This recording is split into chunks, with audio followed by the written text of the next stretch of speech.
Əməllərin əsarətindən qurtulmaq şansı var sənin üçün, ancaq tövbə vasitəsilə. Burada oturan hər bir insanın gələcəyi necə olacaq? Keçmişinə bax.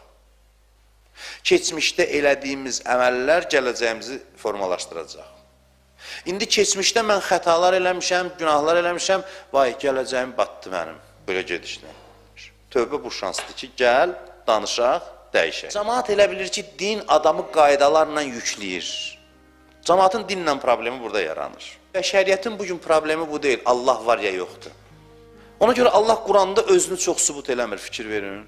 Dəlillər gətirə, Allah var, filan. Bu mövzuya qısa toxunur, bəzi əlamətlər sayır.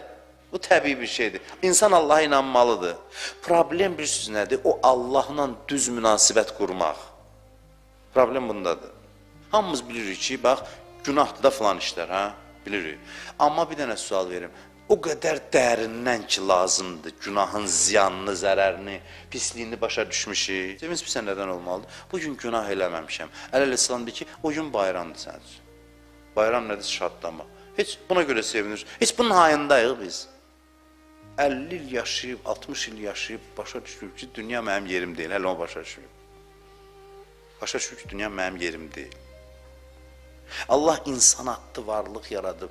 Deyir ki, bu dünya sən ənvə dardır. Sən ancaq mənlə eşqbazlıqda aram olursan. Sən ancaq mənlə ünsiyyətdə aram olursan. Səni özüm üçün yaratmışam, özüm üçün xəlq eləmişəm. Sən mənlə olmasan, cənnət də bezdirər səni. Sən cənnətdə darıxarsan.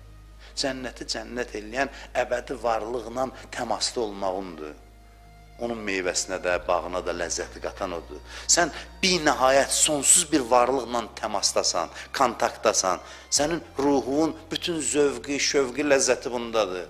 Sən onun görüşü üçün yaranmışsan. Sən dünyada da o ilə ünsiyyətdən aldığın ləzzəti heç nədən ala bilməzsən. Biz dünyaya gəlməmişik əxlaqlı olaq. Biz gəlmişik Allahla əlaqə yaradaq. Allahla insan münasibətinin əsasını əmr təşkil eləyir, itayət təşkil eləyir. Günah mövzusu gəlir ortaya. Bəndə Mövla münasibətinin mahiyyəti budur. Səninlə yaxşı iş arasında Allahın əmri dayanmalıdır. Bir niyə görə? Çünki sən əmrlə iş görməsən, içində təkəbbür düzələcək. Təkəbbür çoxaldıqca sən xoşbəxt ola bilməyəcəksən. Baş üstə ki deyirsən ha, o baş üstə deməklə içində olan o təkəbbür qırılır. Sən xoşbəxtlik prosesin budur.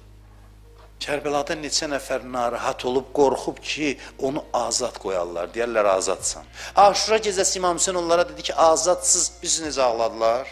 Dedilər, ağa, sizi hara qoyub gedək biz? Havadan necə nəfəs alaq siz olmayan fəzada? Nə olar bu əmri bizim üzərimizdən götürmə?